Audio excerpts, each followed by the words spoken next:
Bonjour tout le monde. On vous souhaite la bienvenue. Bonjour Judith Beauregard. On vous souhaite la bienvenue pour ce deuxième webinaire de l'après-midi autour de l'édition jeunesse. Ce qu'on vous a montré en introduction durant la pause, c'est une application que Topo a développée pour un projet de médiation culturelle intitulé memo.ca. Qui a été développé dans le quartier Rosemont. Et avec la pandémie, on a décidé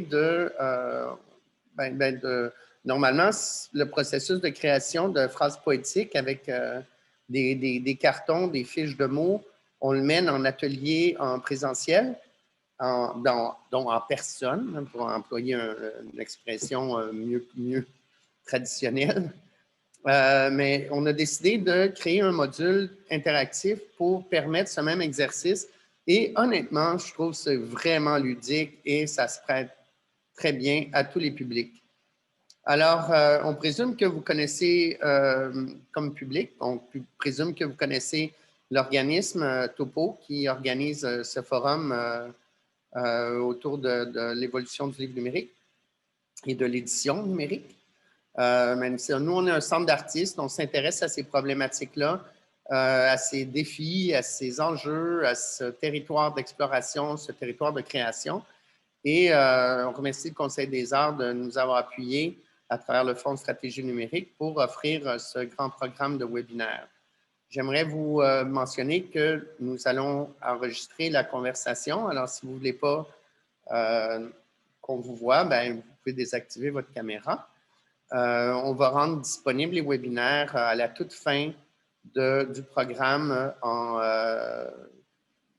septembre 2021, en espérant que tout va bien aller.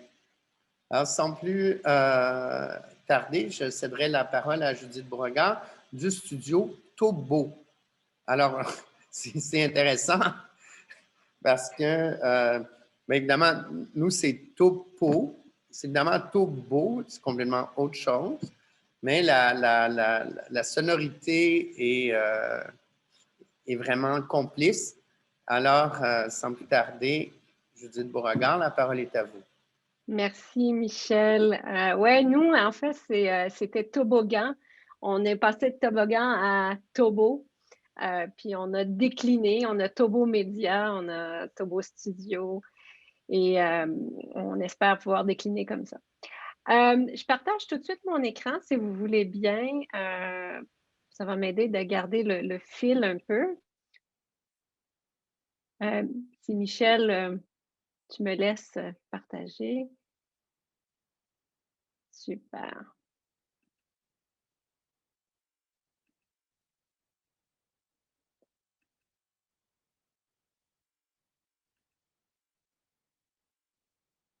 Alors voilà. C'est bon pour tout le monde? Ça, vous voyez? Bon, génial.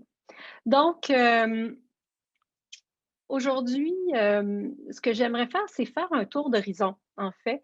On va parler un petit peu du pourquoi, du comment enrichir l'expérience de lecture, mais surtout rentrer dans du concret. Montrer un peu les meilleures pratiques ici et ailleurs aussi en jeunesse, toujours en jeunesse, réalité augmentée, virtuelle, audio interactif. Je pense que ça va être intéressant, puis ça peut vous inspirer si vous avez envie de plonger dans le monde du numérique en lien avec l'édition jeunesse. Donc, ça, c'est le programme de la prochaine heure et quart. Mais je voulais commencer par une petite introduction, c'est-à-dire qui est Tobo, me présenter moi. Donc, Tobo a été créé il y a environ 8 ans et demi. J'ai créé Tobo avec 2 associés, on est 3 femmes, issues du numérique toutes les 3. Donc, un ADN vraiment numérique. On a créé un studio qui développe que pour la jeunesse. On peut élargir un petit peu à la famille, là, mais c'est vraiment un studio de production jeunesse et on a touché à un large éventail de types de produits. Moi, personnellement, je suis je suis tombée dedans la marmite quand j'étais jeune, dans le sens où dès que je suis sortie de l'université, j'ai travaillé en numérique à l'époque des CDI, qui étaient les précurseurs des CD-ROM. Et donc, j'ai vu l'avènement de l'internet et tout ça. Mais en 2000, je suis tombée, sur un projet jeunesse et j'ai vraiment eu la piqûre. Donc depuis une vingtaine d'années, je me spécialise, exclusivement dans le domaine jeunesse. Hem et voilà, et on poursuit. Le type de projet qu'on fait chez Tobo, c'est vraiment, c'est assez varié, bien qu'on a commencé, nous, avec la production surtout de volets numériques reliés à des séries télé. Il fut une époque où il y avait beaucoup de financement pour ça, il y avait beaucoup de demandes. On a créé, vraiment, des applications mobiles, des jeux web. On a aussi créé chez Tobo une plateforme sociale familiale privée à l'échelle d'une famille, qui s'appelle Smala. On a travaillé avec beaucoup de producteurs télé, mais aussi des producteurs de musique. On a travaillé, par exemple, avec Analecta au développement d'une application pour les tout-petits qui utilise la musique classique. On a aussi travaillé avec des producteurs de théâtre. On a travaillé avec un diffuseur de théâtre qui est la Maison Théâtre pour les aider dans leurs ateliers dans les écoles. Donc, ils se promenaient, ils se promenaient avec leurs animateurs se promenaient avec un poster un peu racorni et puis ils avaient envie de passer quelque chose d'un petit peu plus moderne. Alors, on leur a développé des outils là, qui vont de classe en classe pour faire découvrir en fait le théâtre aux jeunes. Donc, c'est le type de projet qu'on a fait traditionnellement, mais je dois vous avouer que durant les dernières années, on a commencé vraiment à élargir nos horizons et on a aussi inclus plus largement dans les médias la production de web-séries et même la production de livres. C'est-à-dire, je vous en reparle tout à l'heure, mais il y a ça aussi, et aussi des jeux consoles. Donc, on est même en train de développer un premier jeu pour la Switch et aussi de l'immersif. Et ça aussi, je vous en reparle tout à l'heure. On est en train de développer un projet immersif 360. Tout ça, c'est une évolution, puis c'est une évolution, on suit beaucoup les technologies, évidemment. Puis quand on parle de technologie, ce n'est pas, quand même, que ce soit clair, ce n'est pas la technologie pour la technologie. C'est que la technologie nous amène ailleurs. C'est-à-dire que j'ai étudié les communications, on a étudié Marshall McLuhan qui disait le médium et le message. Puis c'est vraiment ça, c'est que chaque nouvelle plateforme a son propre langage, sa propre façon de communiquer. Ça devient des nouveaux outils pour raconter une histoire. Puis ça peut être la même histoire d'une plateforme à l'autre, mais nécessairement, on va la raconter différemment. Donc, il ne faut pas avoir peur des technos. Ce sont des outils incroyables qui peuvent être vraiment euh, pour les créateurs. C'est une façon de raconter des histoires de manière différente.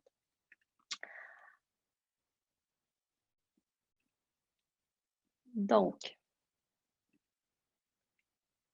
enrichir l'expérience de lecture, qui est le sujet là, de cette présentation. Puis, je pense qu'on se demande des fois pourquoi. Pourquoi on devrait enrichir l'expérience de lecture?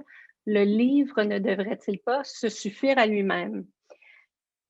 Et je dirais oui, bien sûr, le livre restera, il se suffit à lui-même, mais ce n'est pas une obligation de faire du numérique et loin de là.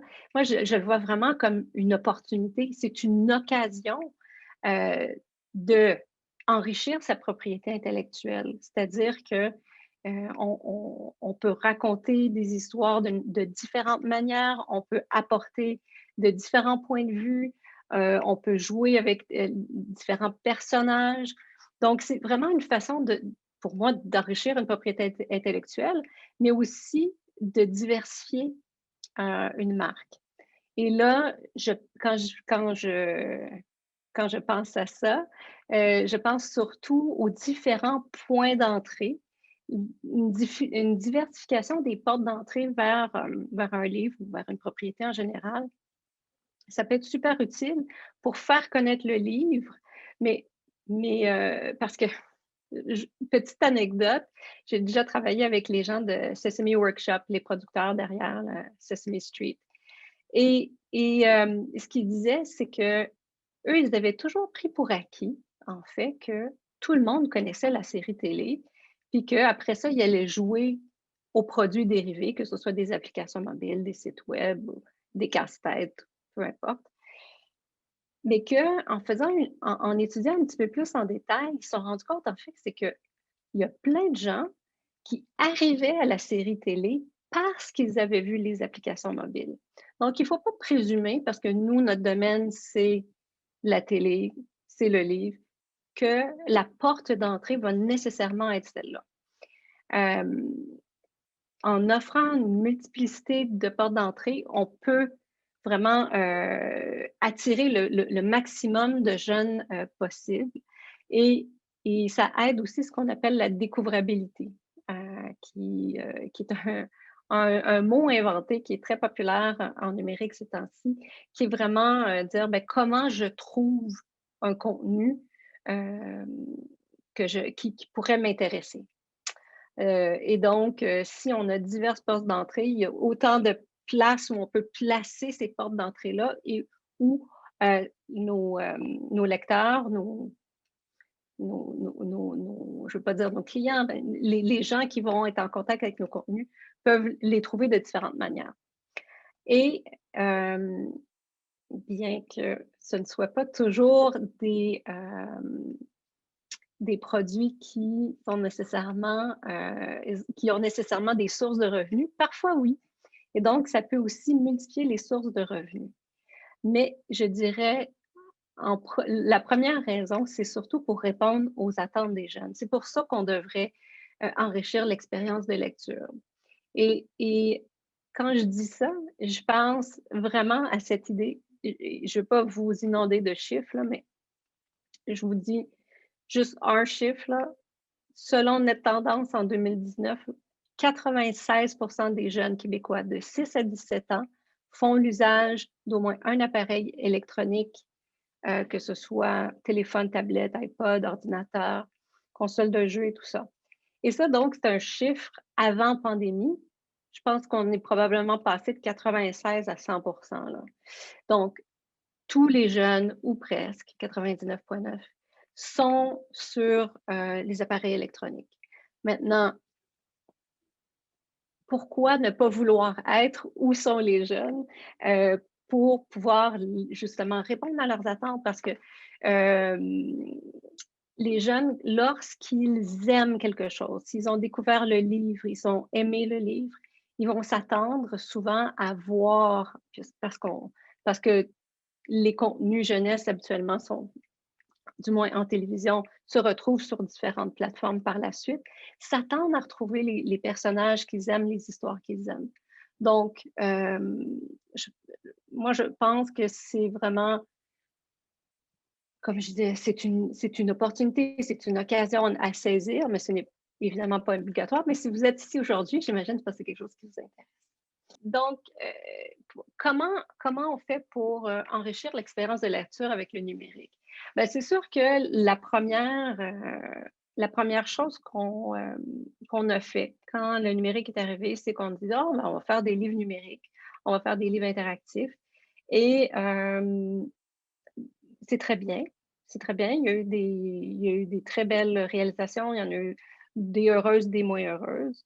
Mais je pense qu'on est passé à autre chose. Maintenant, on est allé un petit peu plus loin. Donc, si on veut aller au-delà du livre numérique, ben, on peut s'inspirer. Il y a tout un monde de créativité numérique qui peut être employé. Donc, on parle de réalité augmentée, on parle de réalité virtuelle, des jeux, et même les assistants vocaux qui sont maintenant de plus en plus populaires.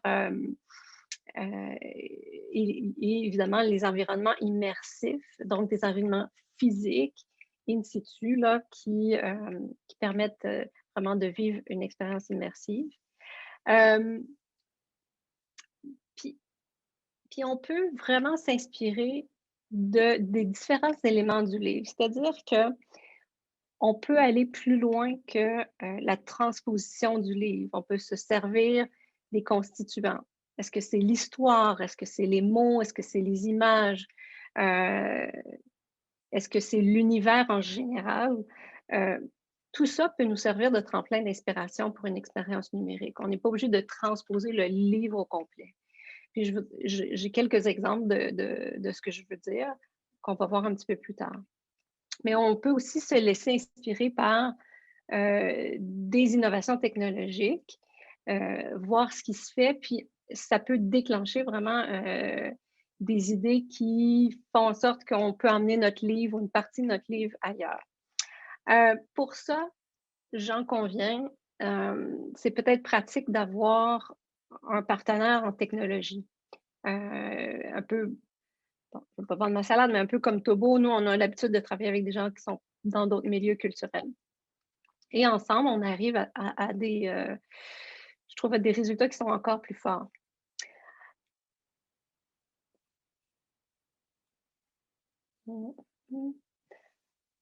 Je pense en particulier à un événement qui permet ce genre de maillage, de partenariat, qui s'appelle le Jam 360.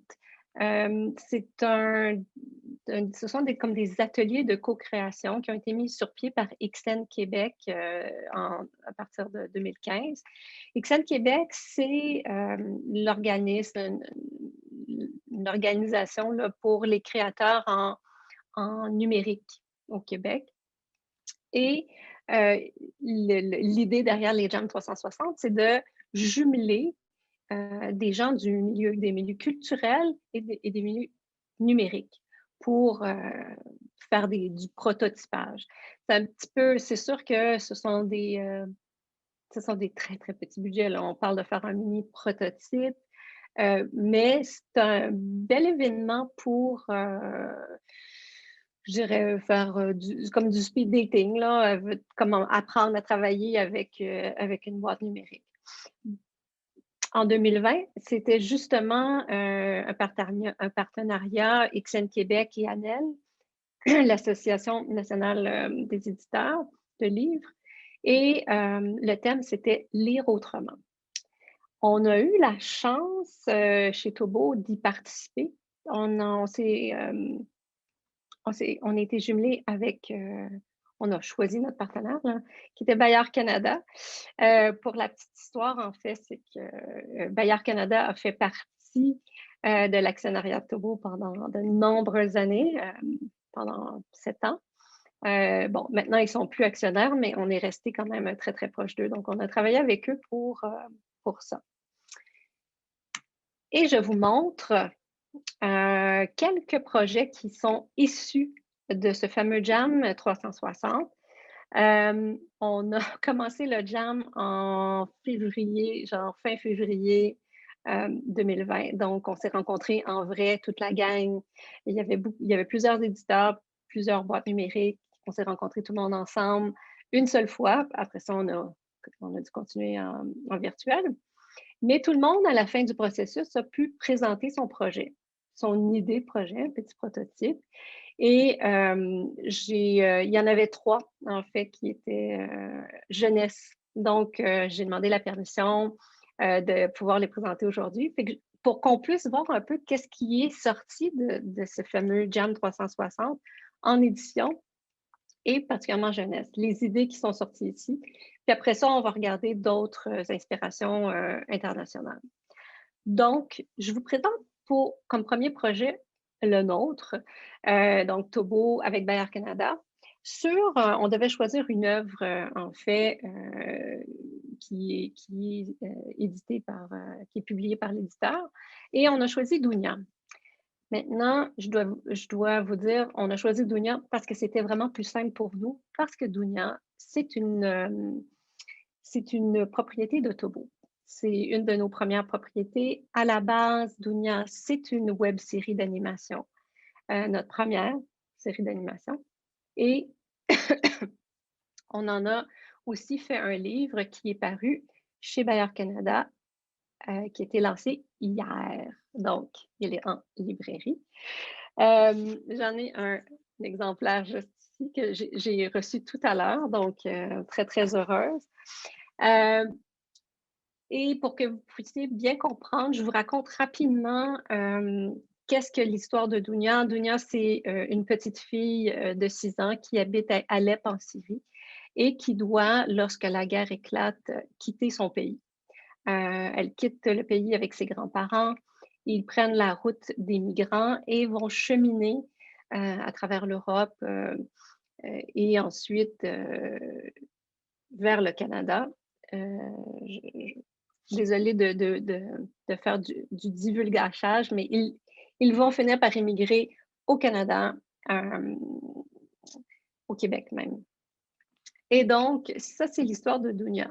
Ce qu'on s'est dit, c'est bon, nous, comment on aimerait raconter autrement Dounia? C'est dans un endroit qu'on appelle la tente à conte. Alors, qu'est-ce que la tente à conte? La tente à conte, c'est une idée folle, en fait, de notre directeur de création, qui est directeur de création numérique, mais qui est aussi, dans ses temps libres, un conteur. Et il rêvait, puis on l'a suivi dans cette folie, d'un espèce de grand dôme, et je vous montre ici, un dôme gonflable dans lequel on trouve un conteur, donc en chair et en os, et disons une trentaine d'enfants qui sont là pour écouter le conteur. Maintenant, il y a des projections qui sont faites sur les parois et bon, ce sont des projections qui sont animées. Ici, elles ne sont pas animées, là, c'est juste pour vous montrer. Mais là, on peut s'imaginer que le conteur présente Dounia qui apparaît derrière lui. Et là, Dounia qui est sur la paroi s'anime. Et là, on rentre dans le livre. Et c'est ça le concept de la tente à conte, c'est que on rentre à l'intérieur de l'histoire en étant complètement dans un univers immersif, 360. Donc, ici, on explique que Dounia,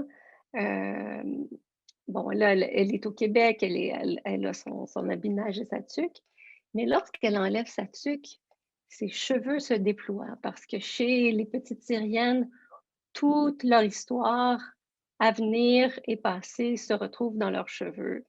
Et on le voit s'étaler tout le long de la tente à conte.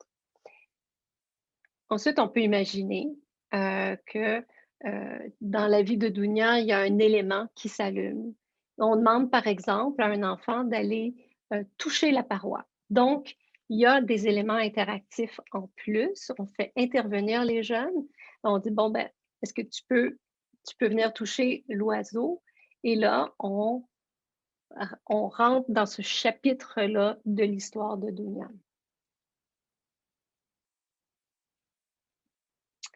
On peut imaginer aussi des trucs, on l'imagine à certains moments que ce soit beaucoup plus immersif, c'est-à-dire que le conteur poursuit son récit et à un moment donné, dans l'histoire de Dounia, on est à Alep en Syrie, dans le souk.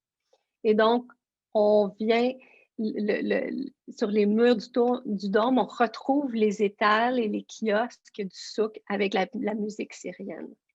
Et donc, on a vraiment l'impression d'être là. Et c'est sûr que là, on parle d'illusion visuelle, mais c'est juste pour aider à rentrer dans l'illusion fictionnelle, de rentrer dans l'histoire. Donc, ça, c'était notre concept de tente à conte. On s'est posé beaucoup de questions. On travaille, on a travaillé à savoir à quel point on devrait avoir des effets visuels. Est-ce qu'on y va de manière minimaliste? Est-ce qu'on y va vraiment? On ne voulait pas arriver jusqu'à un film d'animation. Vraiment, l'idée, c'est de garder la place pour le conteur, que le conteur soit le focus principal. Mais c'est vraiment de trouver cette espèce de juste milieu entre l'imaginaire de l'enfant. Donc, quand il y a un compteur et qu'il n'y a pas d'image, tout se passe dans la tête de l'enfant. Et un film d'animation où on montre tout. On veut trouver cette espèce de juste milieu. Puis, même chose pour les interactions. Ce qu'on a appris, c'est qu'il faut quand même faire très attention au niveau des interactions, surtout avec des enfants, pour garder le fil de l'histoire.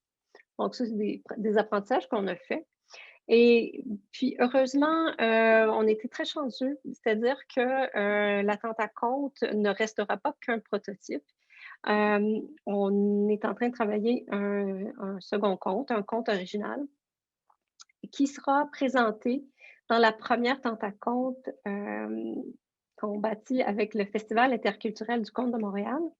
On a bénéficié du financement de la Ville de Montréal. Donc, si tout va bien et que la situation sanitaire le permet, il y aura une première tente à conte au mois d'octobre durant le festival du conte. Après ça, ben, c'est sûr qu'il faut quand même, on est en mode beaucoup de tests et peaufinage avant de pouvoir lancer le projet à plus grande échelle. Dans un monde idéal, on ferait le tour des écoles du Québec l'année prochaine et peut-être sortir un peu de la frontière du Québec par la suite.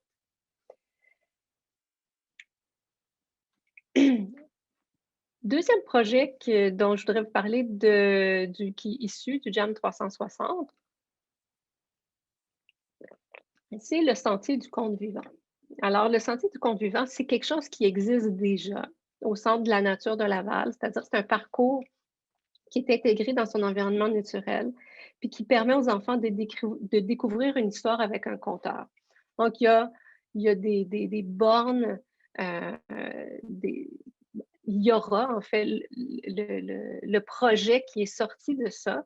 C'est vraiment un projet lié avec moi, qui sont les gens derrière le Sentier du conte vivant, et Anne Norac, qui ont publié un livre qui s'appelle, j'ai peur de le massacrer, en français c'est Légende, mais c'est le titre, c'est le titre original que je ne peux pas lire.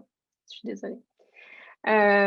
Et puis, ce qu'ils veulent faire, c'est d'avoir des bornes sonores, c'est-à-dire qu'à chaque station, il y aura les ambiances sonores, c'est-à-dire que quand la terre va trembler à certains endroits, que le vent va faire bruser des feuilles, des peupliers, qu'il va y avoir un tourbillon d'eau qui va gronder dans l'histoire, mais les enfants pourront les entendre grâce à des haut-parleurs à proximité. Et ces haut-parleurs-là sont évidemment équipés de senseurs de proximité. Donc, ça ne joue pas tout le temps, ça joue seulement que quand le groupe s'avance. Et donc, c'est une manière d'enrichir un peu l'histoire avec le chant des oiseaux qui vont chanter sur demande et non seulement si ils sont présents. Donc, ça, c'est le Sentier du conte vivant.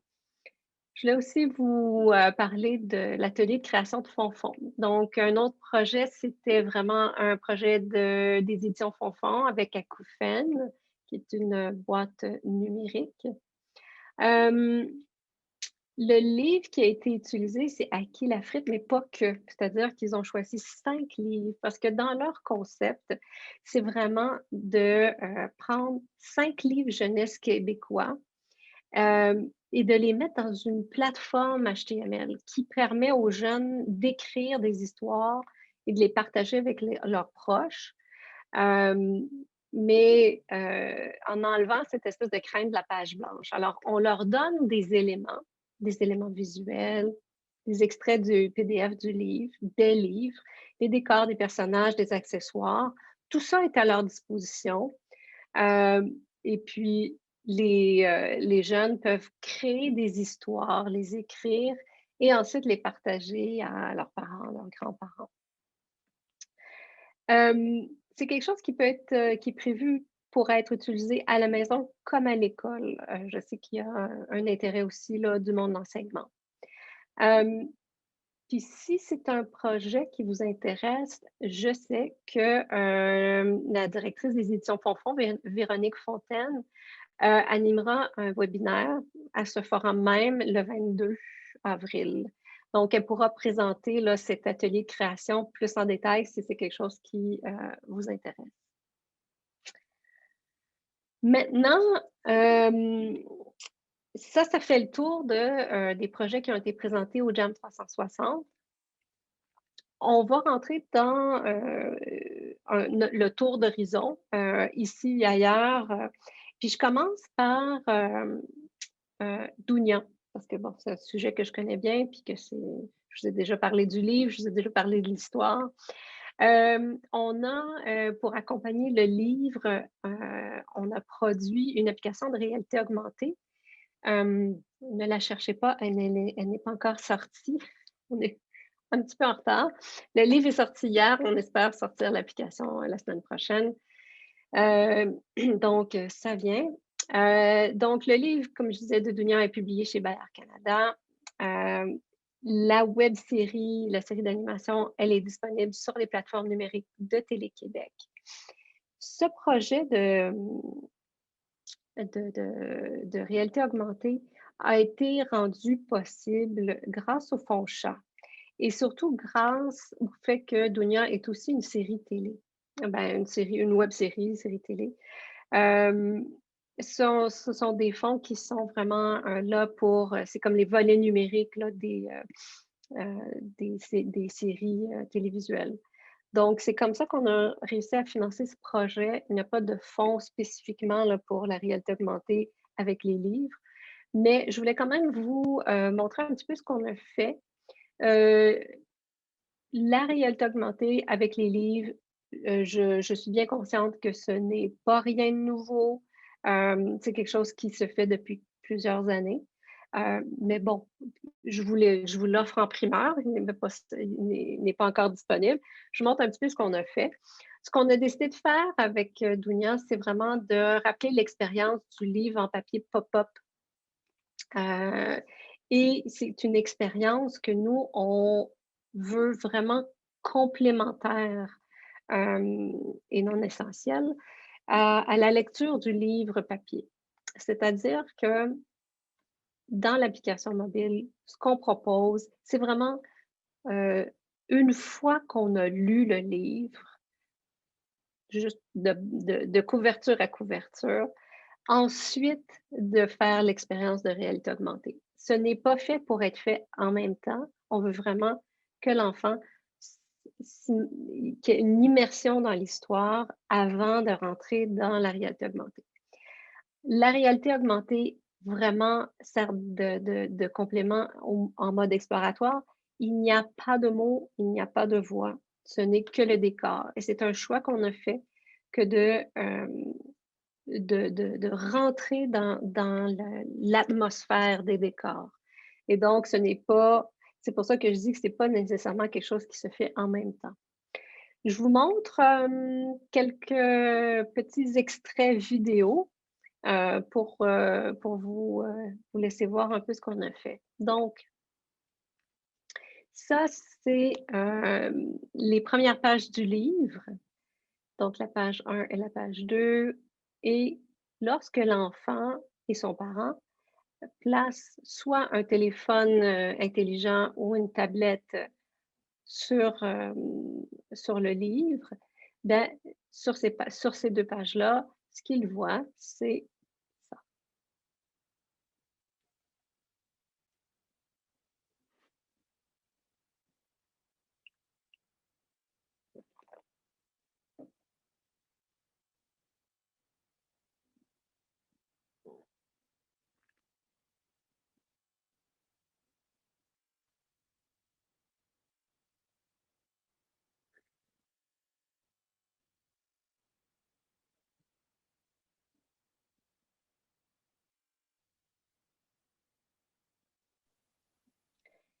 C'est quand même un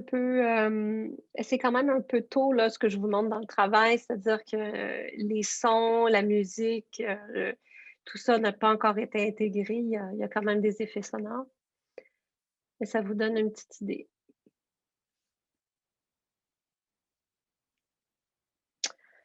Quelques pages plus tard, dans l'histoire de Dounia, comme je vous disais, la guerre, éclate et il y a en fait une bombe qui tombe sur la maison de Dounia et on a, décidé de le montrer, pas trop graphiquement, mais quelque chose qu'on voulait quand même que les enfants comprennent, sans montrer trop de détails. Alors, quand on arrive à cette page-là, voici, le visuel qui animé qui vient ensuite.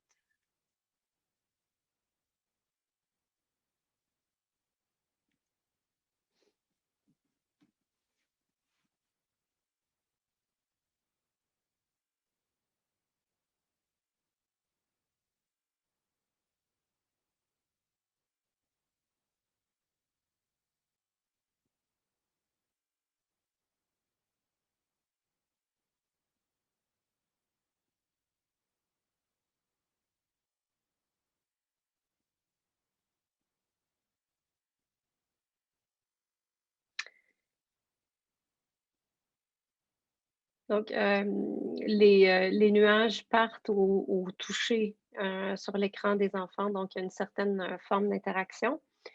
Je vous en montre une dernière, notamment le livre a 34 pages, donc il y en a plusieurs, je ne vais pas tout vous montrer. Mais donc ici, c'est l'arrivée au camp de réfugiés, heu, sur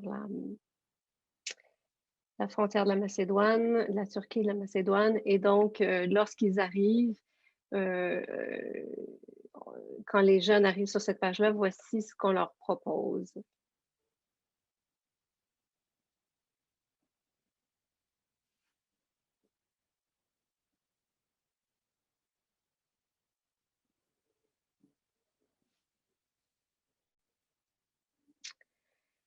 Voilà pour, Dounia. Je pourrais vous en montrer beaucoup plus et puis si c'est quelque chose que vous voulez voir, je vous encourage à l'essayer lorsque l'app sera disponible quelque part la semaine prochaine.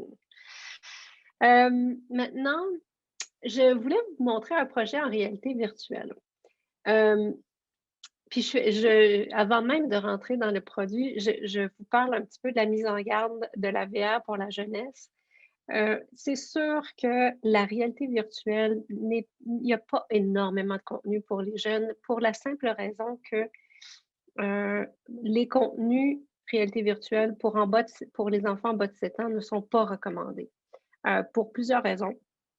Il y a, le développement cognitif, c'est quand même très, très immersif.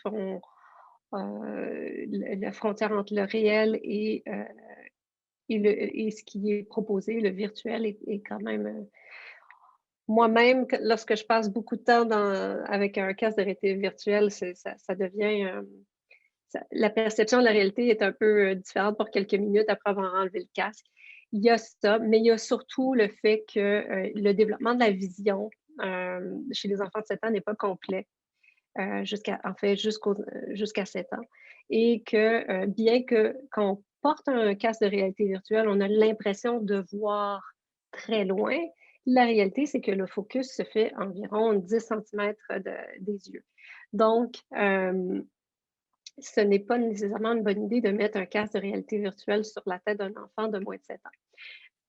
Et même, je dirais, la plupart des fabricants disent que c'est pour les enfants, c'est pour les gens de 12 ans, 13 ans et plus.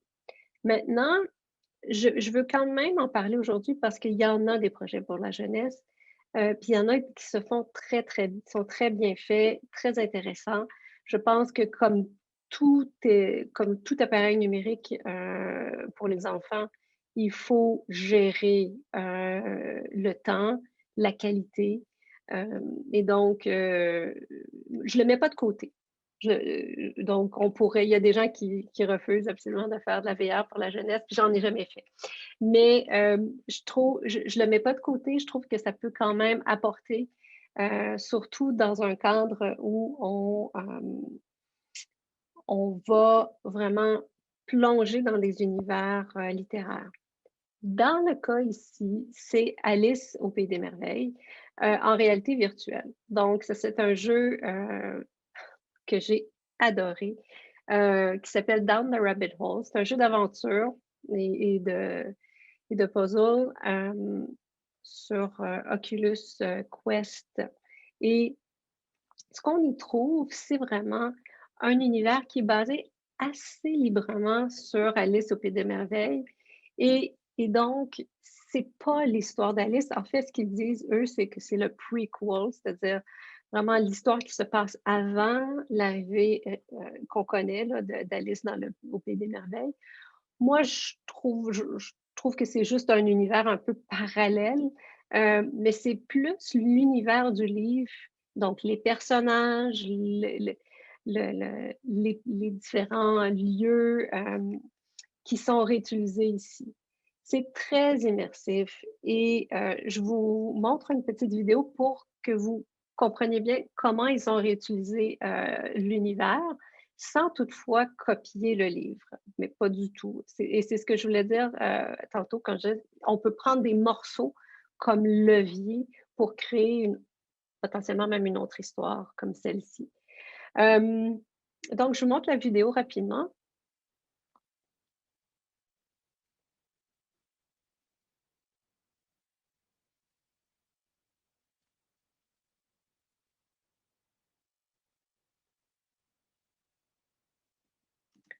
Excusez-moi, juste m'assurer que vous entendez le est-ce que vous entendez l'audio?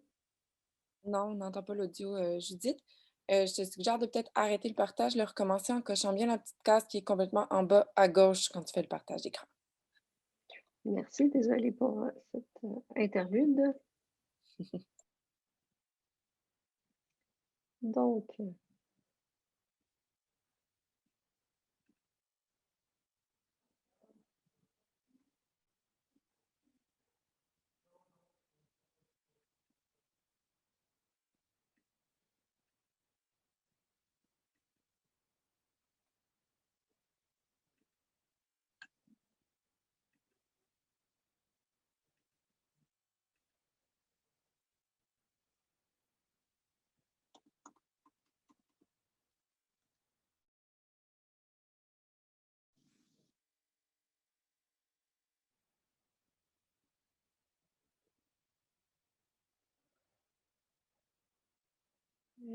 voilà.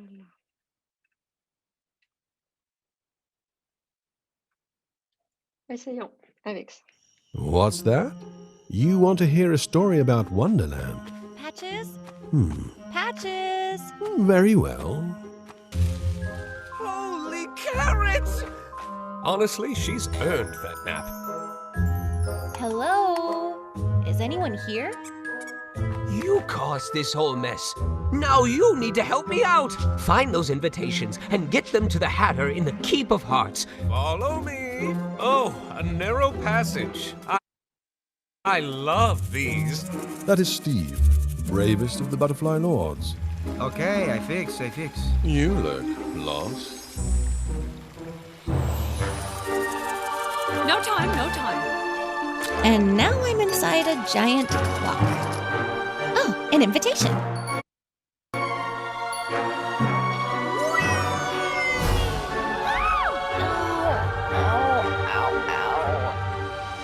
No one's ever going to believe this.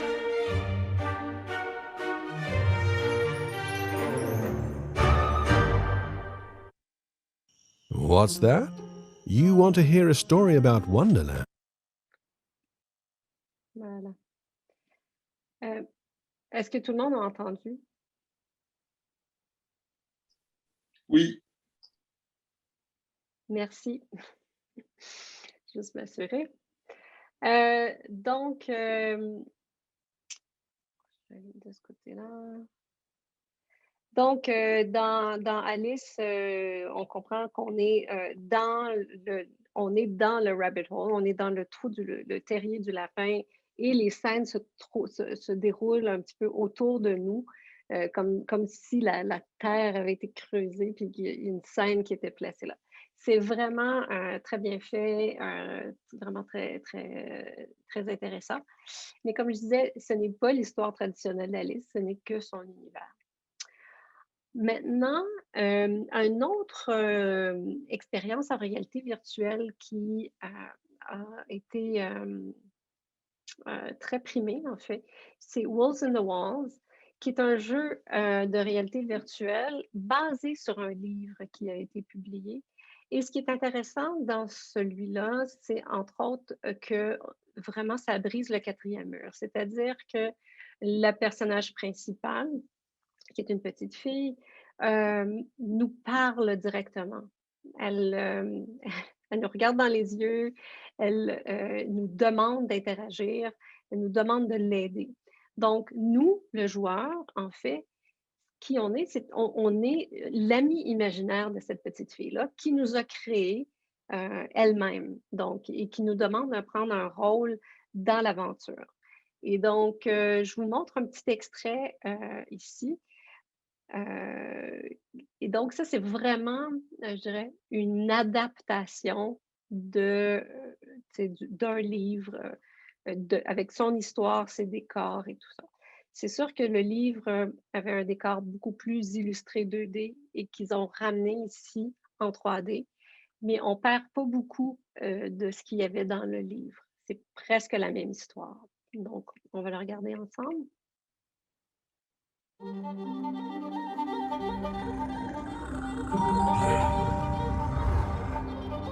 You heard it too.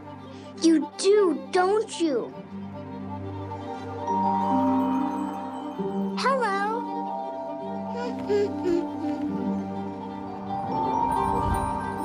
But up here, in the attic, the sounds were the loudest, especially in the dark. You did it! You got proof! We have to go show Mom.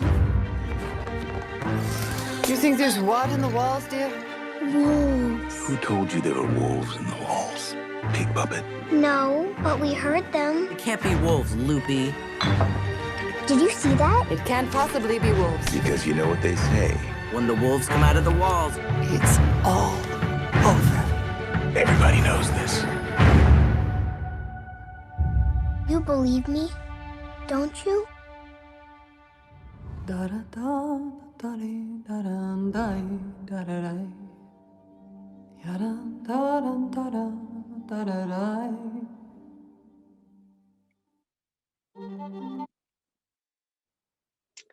Alors,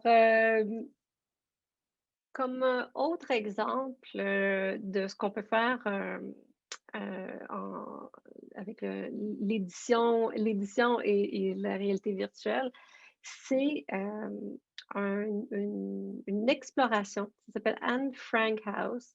C'est vraiment une exploration en réalité virtuelle où on va visiter la maison qu'elle a habitée. Donc, ils ont utilisé ils n'ont pas utilisé toute l'histoire d'Anne Frank. On ne fait que visiter les décors, mais telle qu'elle était à l'époque. Parce que maintenant, il est possible de visiter physiquement la maison d'Anne Frank, mais évidemment, elle a été un peu changée depuis que Anne Frank l'a habitée. Ce qu'ils ont fait, c'est qu'ils ont essayé de l'imaginer telle qu'elle était quand Anne habitait là. Et donc, c'est pas, on ne rentre pas dans l'histoire. Il faut déjà avoir lu l'histoire, il faut connaître qui est Anne Frank pour avoir un certain intérêt. Mais c'est une autre façon de dire, on prend un des constituants d'un livre et puis on l'utilise comme levier pour développer le numérique. Alors, je vous montre rapidement qu'est-ce que ça donne.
Donc, ça fait un tour d'horizon sur, je dirais, parmi les meilleurs projets là, qui lient la littérature jeunesse et la réalité virtuelle.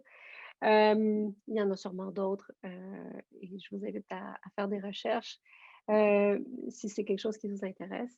Euh, mais là, on va passer à autre chose. C'est ce qu'on appelle des histoires audio interactives. Donc, il y a une compagnie à Montréal même qui s'appelle Spoken Adventures qui crée ces histoires audio interactives. Ils sont disponibles en ce moment pour tablettes et téléphones intelligents, mais on peut, et je crois que c'est prévu aussi pour les assistants vocaux, parce qu'on peut vraiment s'imaginer comment les assistants vocaux peuvent amener ce genre d'expérience dans la maison. Ce que vous devez savoir, c'est que les assistants vocaux sont déjà, je ne peux pas dire dans 15% des demeures québécoises, mais 15% des jeunes de 6 à 17 ans ont accès à un assistant vocal.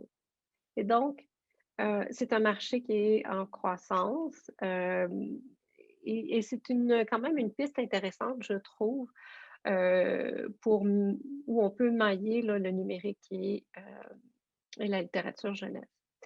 Ici, ce n'est pas que jeunesse dans la vidéo que je vais vous montrer, mais ça donne quand même une bonne idée des possibilités des histoires audio interactives. C'est-à-dire, c'est un peu comme les livres dont vous êtes le héros. Il y a différents choix, sauf que tout ça se fait de manière audio et avec la reconnaissance vocale.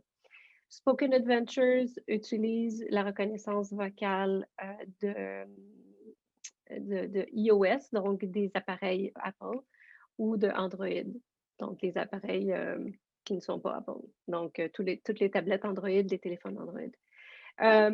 Spoken Adventures n'est qu'une des compagnies qui fait ce genre de produits. J'ai choisi celle-là parce qu'elle est montréalaise et qu'elle fait des choses vraiment chouettes. Mais il y en a qui sont déjà sur les assistants vocaux. Donc, je vous fais entendre un petit peu. C'est un clip vidéo qui est un petit peu plus long, mais qui, je trouve, est quand même assez parlant. Donc, on écoute.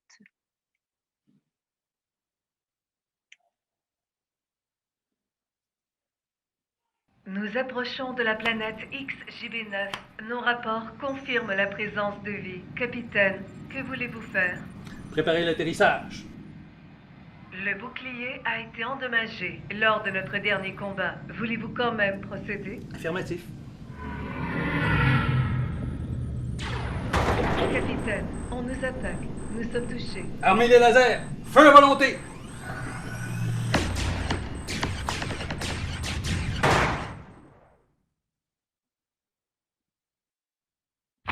Your footsteps crunch as you enter the total darkness of the cave. Light a torch. The torchlight reveals the cavern is littered with bones. A red dragon emerges from the gloom. Sword. Stab him with a sword. Each thrust of your sword glances off the dragon's scales. You feel the heat of his fiery breath. Crossbow in the eye. The dragon retreats, blinded.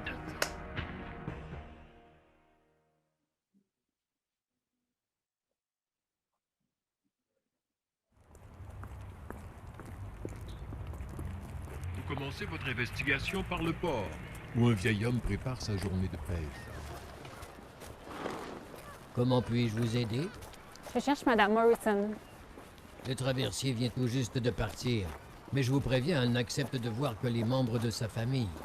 Seriez-vous parent par hasard? Mais c'est ma grand-mère. Votre grand-mère? Eh bien, je peux faire un détour. Voulez-vous embarquer? Oui, merci. Bienvenue à bord. Allons-y.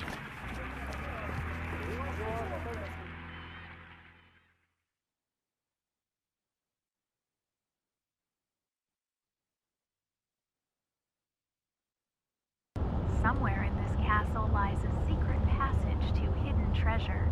You begin your search in the master bedroom. In front of the fireplace, there is a large Persian rug. Look at the rug.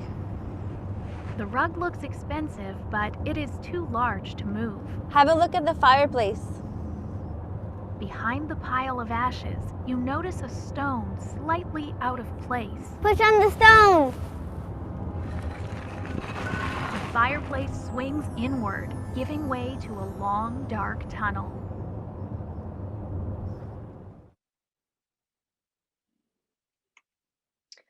Donc, donc ça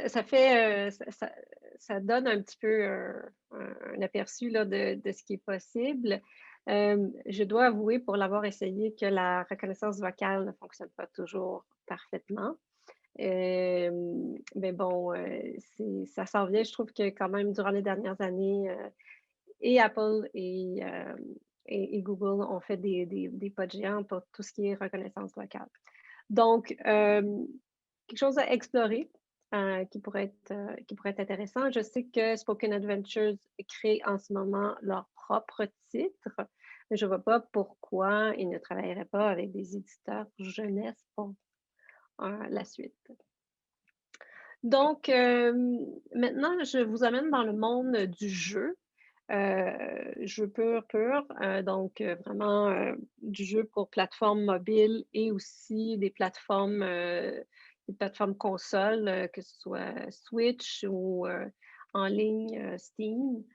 The Wanderer, Frankenstein's Creature, c'est vraiment un jeu d'aventure de type narratif qui est évidemment basé sur le roman du même nom.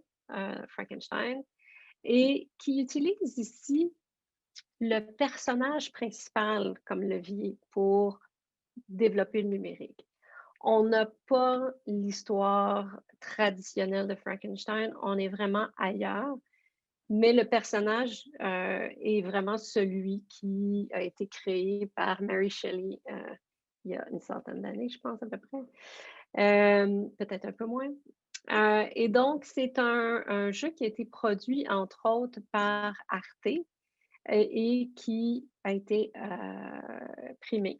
Encore là, quelque chose qui a reçu le Grand Prix du Bologna Ragazzi Digital Awards. Ça, ce sont les prix numériques qui sont remis lors du Salon de Bologne, que sûrement, si vous êtes dans l'édition jeunesse, vous connaissez.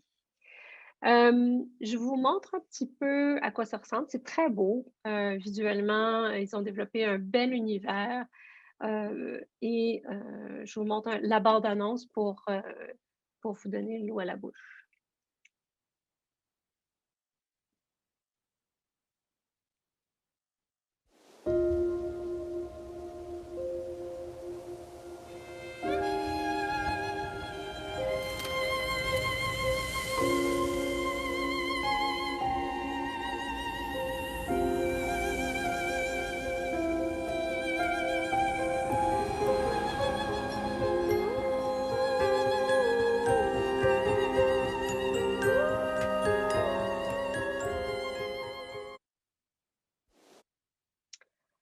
Donc, c'est un jeu d'exploration.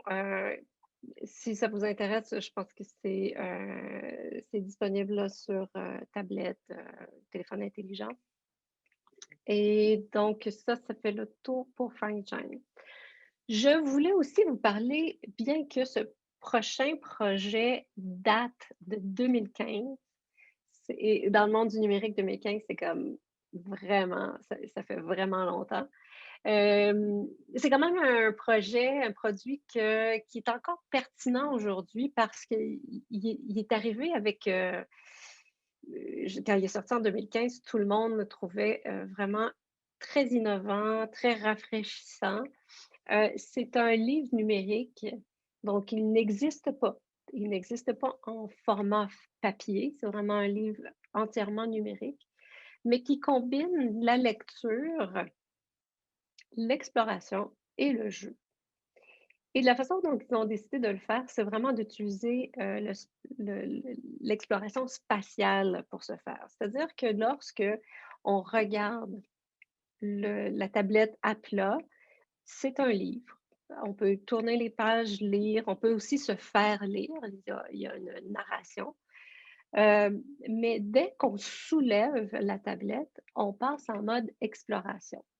Et quand je dis exploration, je parle vraiment une exploration à 360 degrés, c'est-à-dire que quand on prend la tablette et qu'on tourne, on est ce qu'on appelle dans le livre dans la maison rouge. On peut se promener à l'extérieur aussi. Et donc, on explore l'endroit qui est décrit dans le livre. Et à certains moments, on peut aussi interagir. Donc, on nous demande vraiment de venir faire avancer l'histoire et être vraiment dans l'interaction avec les personnages. Donc, c'est comme une espèce de fenêtre magique sur ce qui se passe dans le livre. On lit, on a envie de voir est-ce que ça correspond à ce qu'on a dans la tête. On soulève le livre, on voit, on peut explorer et reposer le livre. Donc, c'est un univers illustré très stylé. Je vous montre une vidéo pour que vous puissiez voir. Puis, je pense que c'est pas mal ça. Donc, regardons ensemble.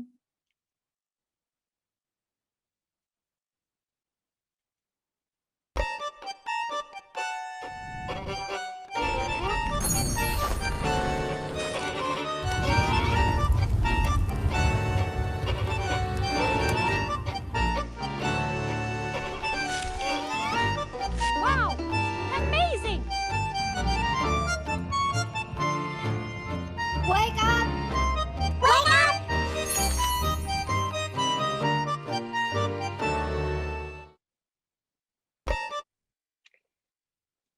Donc, voilà pour Wou et compagnie.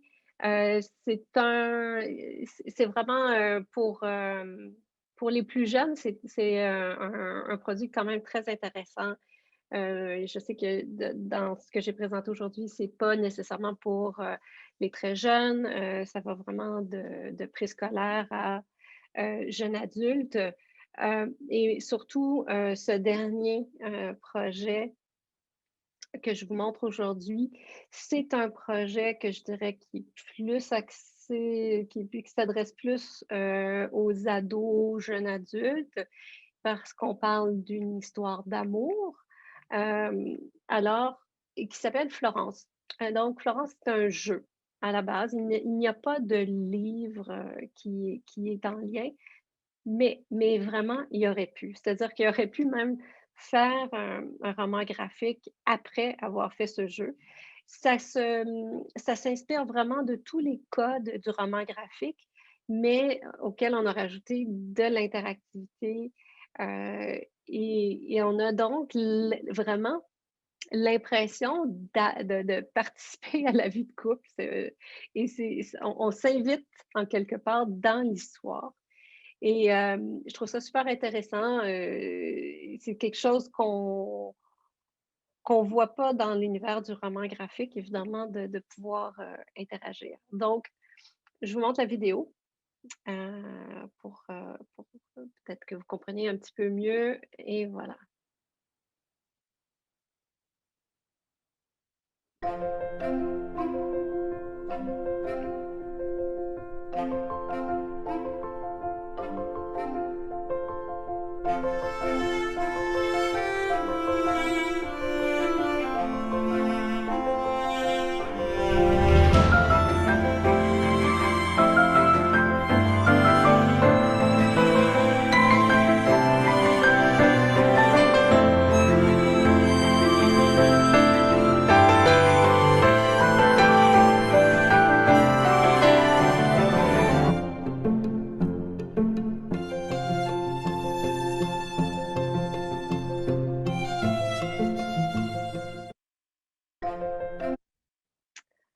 Alors, voilà, ça fait le tour, c'est le tour d'horizon que je voulais faire avec vous aujourd'hui. Mais évidemment, si ça vous a donné envie de plonger, vous avez été inspiré, la prochaine question, c'est toujours, oui, ben, comment on fait pour financer ces projets?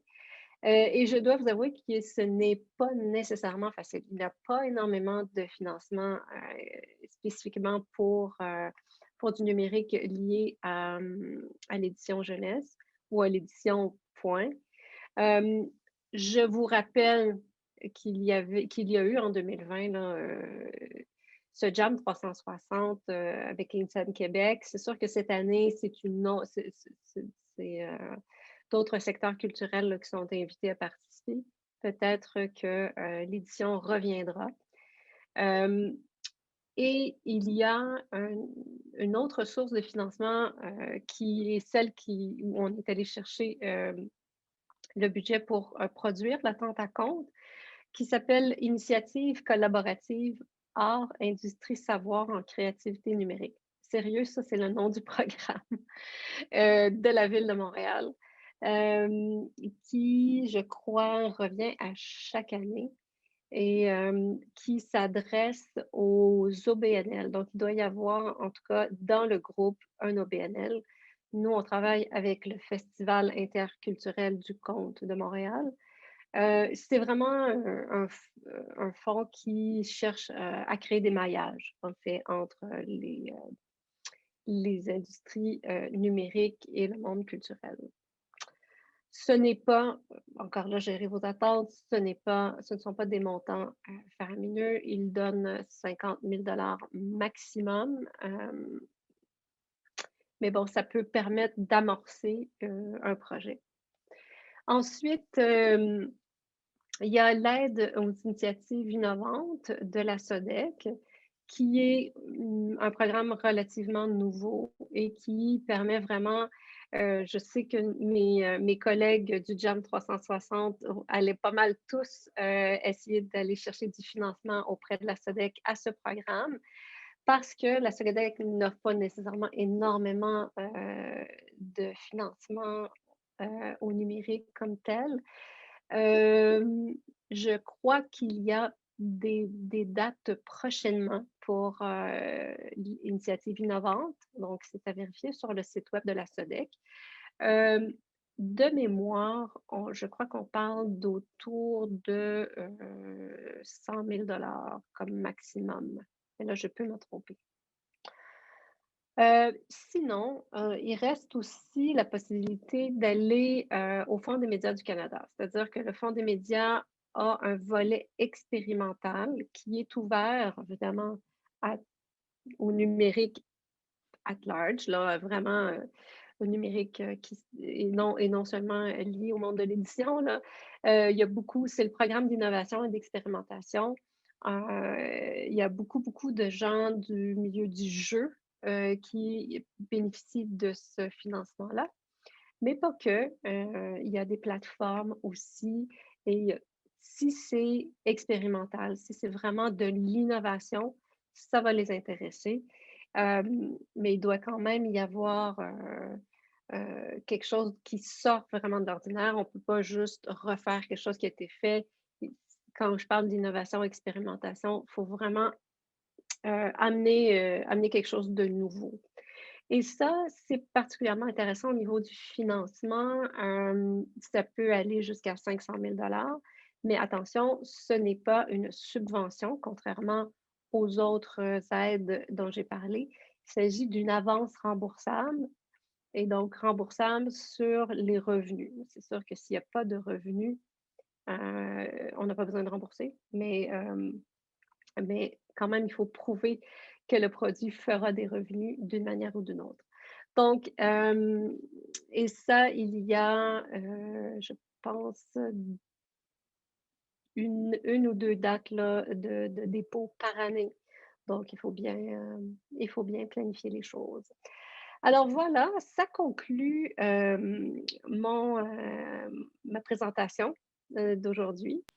Je pense qu'il y a une période de questions s'il y en a qui ont envie de poser quelques questions. Bien, merci Judith Beauregard. Moi, j'ai retenu un truc intéressant. Ben là, il y a beaucoup de sujets, même là, si je retourne au début, là. La question d'une plateforme sociale familiale. Ça, c'est vraiment particulier. C'est intéressant. C'est d'avoir une multiplicité d'approches,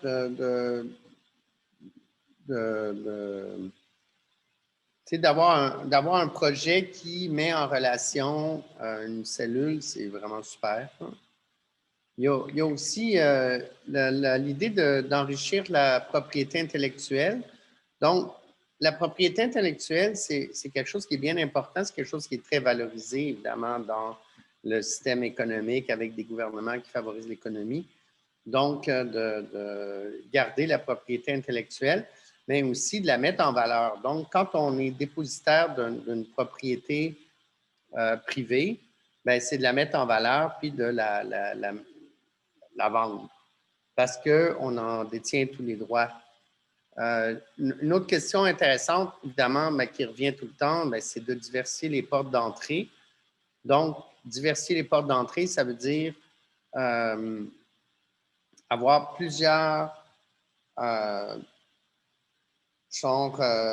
productions, avoir plusieurs points de communication qui permettent d'arriver à l'œuvre centrale qui est l'œuvre qu'on veut diffuser. Un autre point, c'est répondre aux attentes des jeunes. Je pense que c'est quelque chose de très important. Je pense que, c'est comme là, s'il y a 100% des jeunes qui ont des appareils numériques, il me semble que c'est important de répondre à tout ça.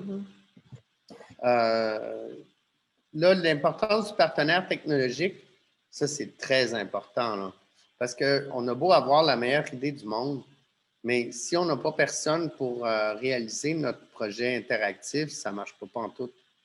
Fait que, tu sais, on a beau avoir un beau projet intellectuel, d'auteur, tout ça, mais ça prend un partenaire technologique. Là, je voudrais faire un saut avec le programme partenariat de la Ville de Montréal, mais je vais le faire après. Je suis content de voir, j'étais curieux du directeur artistique de le Tentaconte parce que Marc Roberge, qui est le directeur artistique du projet Tentaconte, si j'ai bien compris, parce que j'ai posé la question puis on m'a répondu, mais c'est quelqu'un qui était très actif au sein de la Société des auteurs recherchistes de la Sartec, en fait, les auteurs de télé, cinéma, vidéo, multimédia, même s'ils n'ont pas le droit de représenter multimédia, mais ils le font pareil. Là.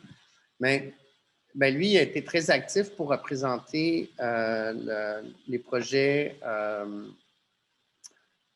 développer l'expertise en art interactif.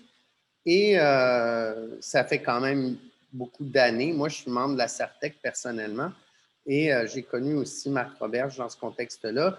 Et je salue son engagement dans le développement du compte pour lui donner des avenues visionnaires.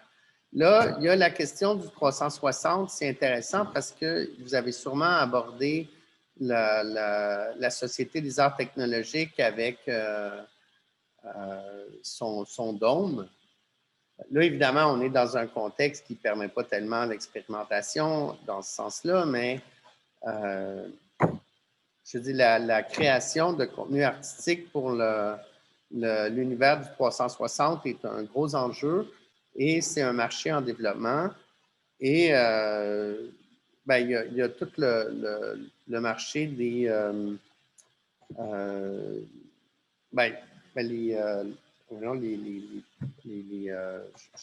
les planétodromes, là, les planétariums. Les planétariums, oui, non, c'est ça. C'est parce que je pensais au... Là, ensuite, j'aimerais mentionner le Jam 360 en 2015 qui a été souligné. En fait, c'est le regroupement des producteurs multimédia qui travaille fort à essayer de créer des initiatives qui a été mise en place par Michel Jolicoeur, effectivement, qui a fait partie du CA de l'Agence Topo pendant quelques années, et où j'ai rencontré notamment Prune Lieustier, avec qui qu'on invite régulièrement aux activités de Topo, et Véronique Fonfon qui va venir plus tard, et d'autres personnes qui sont aussi présentes dans ce forum. Honnêtement, Dunia, c'est vraiment intéressant. Les créations de réalité augmentée sont passionnantes et ça nous montre aussi à quel point c'est une contribution, c'est un autorat syrien.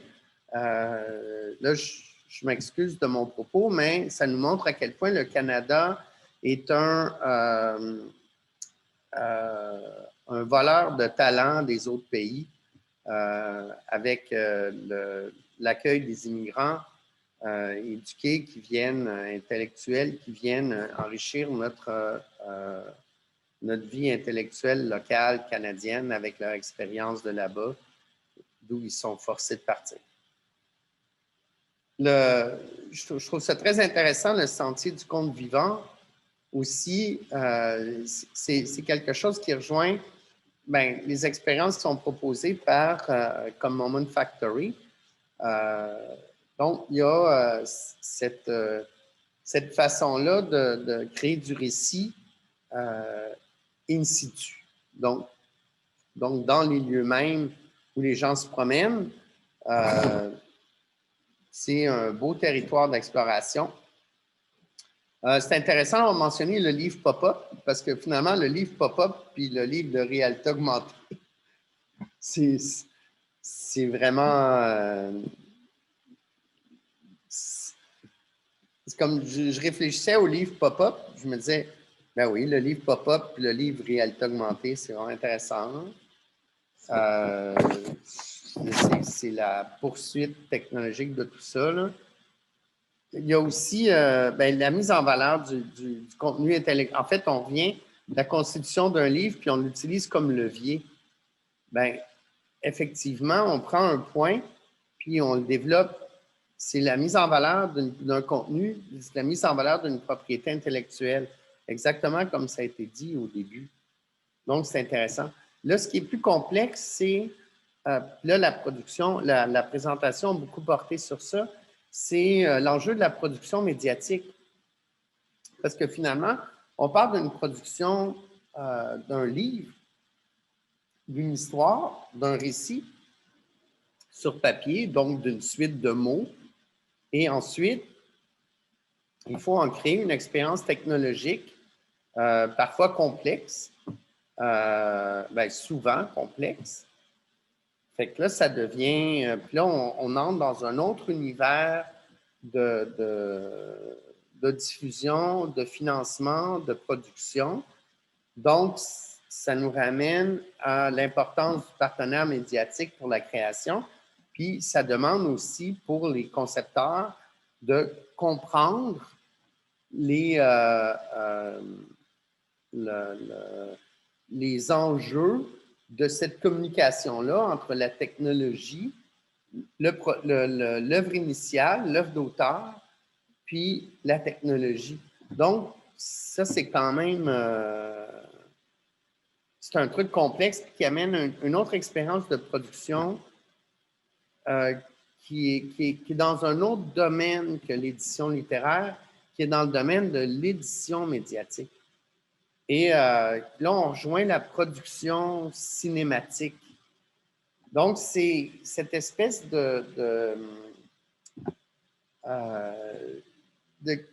cette espèce de clivage, ou pas clivage, mais de passage est difficile. Là, je saluerais, moi, en passant, donc, XN Québec avec son initiative de Jam 360, donc notamment l'ANEL issue de XN Québec, du regroupement des producteurs multimédia, etc. Je saluerais aussi le programme d'initiative collaborative de la Ville de Montréal qui travaille vraiment fort à mettre en relation des entreprises du numérique avec des organismes, avec des initiatives de communication. Je pense que c'est vraiment... les gens à la Ville de Montréal travaillent fort à des rapprochements. La SODEC aussi, mais la SODEC a toujours hésité à mettre de l'argent dans le numérique. C'est niaiseux, là, mais la SODEC, là, ils ont besoin d'argent. Ensuite, le volet numérique du Fonds des médias du Canada, ben, il faut gagner au moins une note de 95 % pour avoir du financement. Donc, ça s'appelle beaucoup de gens qui travaillent pour pour très peu d'élus. Donc, eux aussi, ils ont besoin de mettre de l'argent dans le programme parce que ça ne marche pas leur truc. C'est trop compétitif, puis ça ne répond pas à la demande. Puis la SODEC ne répond pas non plus à la demande. C'est un commentaire personnel, vous pouvez le contester. J'ouvre la période de questions.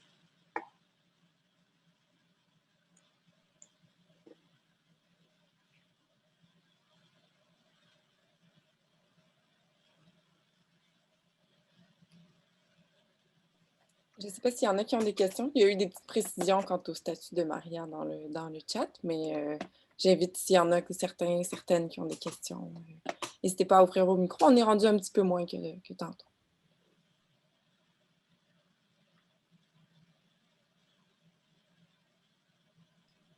Moi, je voulais remercier Judith de nous avoir fait un petit tour, parce que maintenant, j'ai un petit garçon de 5 ans et demi, j'y suis retourné. Alors, il faut que je me renseigne un peu sur ce que je vais pouvoir lui donner comme divertissement, écran, papier, audio. Puis on est plus en train de partir sur l'audio en ce moment. Et j'ai beaucoup de réticence, même avec l'amour des nouvelles technologies que tu connais. J'ai beaucoup de difficultés à imaginer que je vais lui mettre un casque VR sur la tête. Je vais peut-être essayer de l'amener dans des dômes. Je suis retourné à la SAT la semaine dernière, cette semaine en fait. Puis j'ai revécu un petit plaisir de me retrouver dans un univers immersif qui était un peu toujours la même chose qu'on voit à la SAT, là, des pixels blancs et sur fond noir. Mais j'imagine des histoires, comme tu le disais, avec un compteur, avec une présence réelle, avec une vraie réalité augmentée, mais mixte, avec une réalité puis une physicalité. Il y aurait quelque chose de vraiment intéressant, je pense, pour les enfants et les prochaines expériences à vivre. C'est vraiment le fun. Ouais. Ben, merci Yako. Écoute, je pense effectivement qu'avec la Tentaconte, ce qu'on veut faire, là, je pense que ce qu'on va faire, c'est ramener ces expériences-là d'immersifs qui sont oui, très artistiques, effectivement, souvent, à un public un petit peu plus jeune. On va introduire ça à un public plus jeune. Mais effectivement, je pense que vu le jeune âge, c'est important aussi d'offrir une physicalité, une voix. C'est ce qu'on veut reproduire, nous, c'est le conte autour du feu. Donc, l'idée, justement, d'être dans un endroit très intime, avec un compteur en chair et en os, un petit nombre de personnes, pour vraiment sentir cette immersion, non pas immersion, illusion visuelle, mais immersion dans l'histoire. C'est comme si la paroi nous permet de rentrer dans l'histoire, pas seulement visuellement, mais juste vraiment, c'est une illusion fictionnelle pour aider l'illusion fictionnelle. Donc, ce qui, personnellement, je trouve, manque beaucoup aux expériences immersives que j'ai vues jusqu'à date. Qui sont très belles, qui peuvent être très intéressantes, mais où le côté narratif était un peu manquant. Puis je pense que ça va être nécessaire, surtout pour les plus jeunes. Donc, on peut facilement s'imaginer avoir des livres qui sont adaptés dans une Tentaconte, donc des histoires existantes.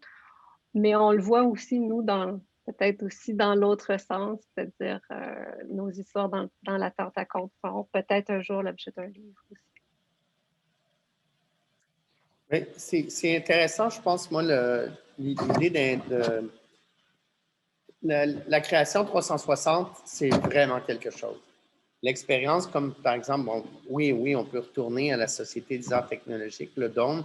On est chanceux à Montréal d'avoir ce centre de recherche qui nous a permis d'avoir un dôme immersif avec des gens qui accueillent des artistes en résidence pour des projets de création.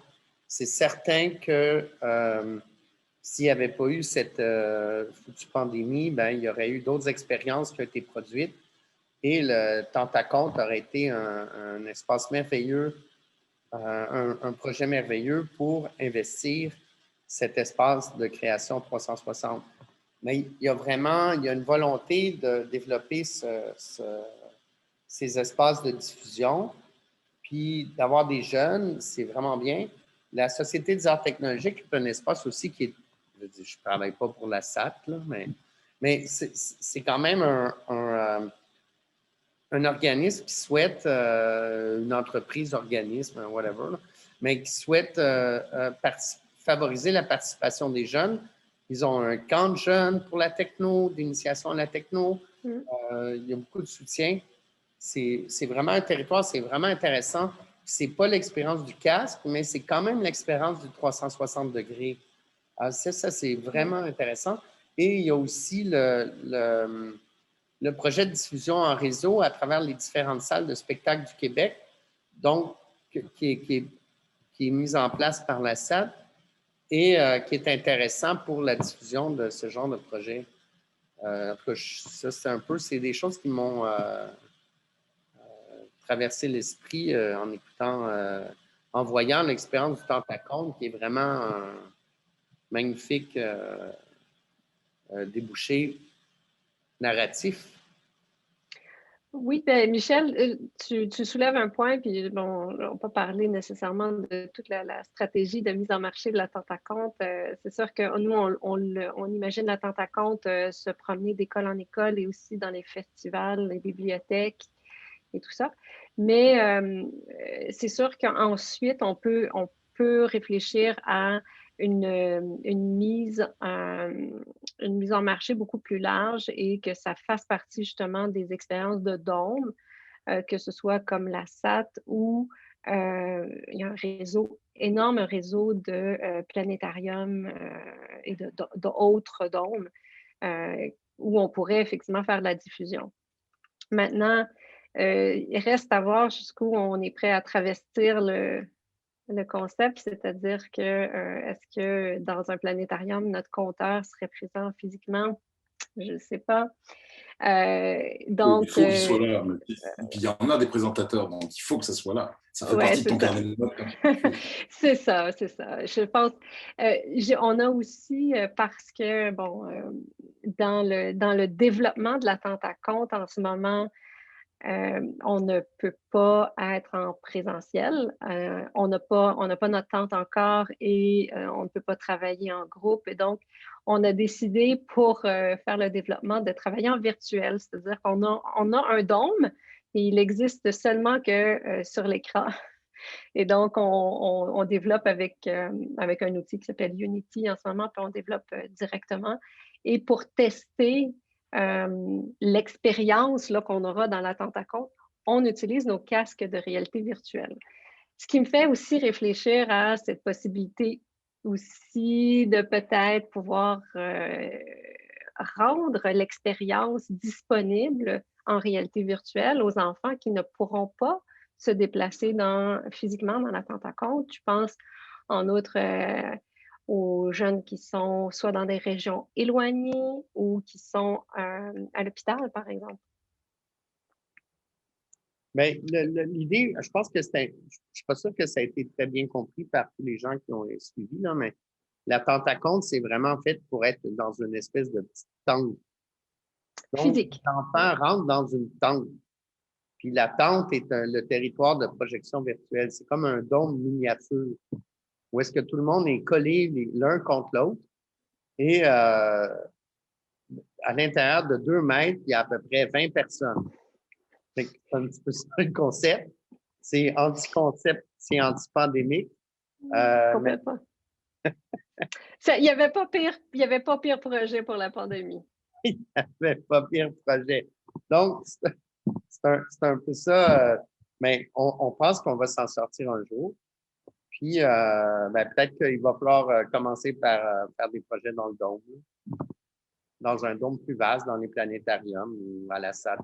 Où est-ce que les gens pourraient être à 1,15 mètre de chacun les uns des autres, au moins pour les 6 prochains mois. Mais on a le temps de penser. Nous, on souhaite développer, alimenter l'imaginaire pour le futur, pas l'imaginaire pour le présent actuel. mais pour plus tard. Ça fait des années qu'on travaille en art numérique. Judith Beauregard, nous ici à Topo, d'autres personnes qui sont ici présentes aussi parmi le public du webinaire. Donc, notre vision est beaucoup plus orientée sur le futur que sur le présent immédiat ou que sur le passé. Et voilà, je laisserai peut-être quelques minutes pour d'autres commentaires, questions. Moi, je vais arrêter mes interventions.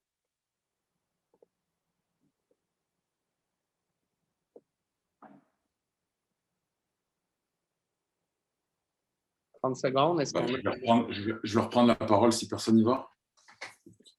J'ai dit que tu as présenté plusieurs projets qui étaient des environnements 3D avec peut-être de la narration interactive. Est-ce que chez Topo, vous avez... En fait, j'aimerais savoir ton avis là-dessus sur l'interaction avec les jeunes. Encore une fois, le mien, il a bientôt 6 ans. Et pour l'instant, l'interaction est limitée et il veut tout de suite passer à du jeu et à du déplacement d'éléments et du clic. Fait que c'est très difficile de l'amener dans des récits. Puis fait que moi, tu sais que je me suis beaucoup intéressé aux récits interactifs. Puis je me demande en le regardant si ça a une valeur en fait auprès des jeunes. Je pense que oui. Je pense qu'il y a autant de styles de produits numériques qu'il y a de jeunes. Il y en a qui sont vraiment, ils sont dans l'action. Il y en a qui sont dans le storytelling. Il y en a qui sont vraiment dans le jeu de rôle. Tu vois, contrairement à ton fils, ma petite dernière, elle, c'est de placer des choses, là, créer des histoires, placer des choses, du détail pas possible. Alors qu'en focus group, on en a vu que ça n'intéressait pas du tout, qui était vraiment dans du jeu d'action. Donc, je pense qu'il y a de tout pour tous. Et évidemment, ça change selon les groupes d'âge. Le préscolaire est très différent dans sa manière d'interagir avec le numérique que les 6-8, que les 9-12, que les ados. Donc, je pense qu'il faut vraiment adapter aussi, là, autant en termes de gameplay que de... je ne veux pas dire éducatif, mais la mesure du contenu éducatif là, dépend aussi. C'est bien plus facile de rentrer du contenu éducatif en préscolaire qu'en 9-12. Il y a un moment donné où les enfants choisissent eux-mêmes leur contenu. Ils mettent la main à un moment donné sur le fameux mot de passe du App Store, là, puis ils vont finir par télécharger les trucs que leurs amis jouent, dont ils ont entendu parler dans le cours d'école et tout ça. Mais donc, les contenus vont vraiment varier et puis plus ils vont vieillir, plus effectivement vont y aller plus en mode jeu. Puis, si possible, en mode jeu collaboratif, donc avec d'autres. Je dirais que ça dépend des enfants, puis je dirais que ça dépend de l'âge aussi.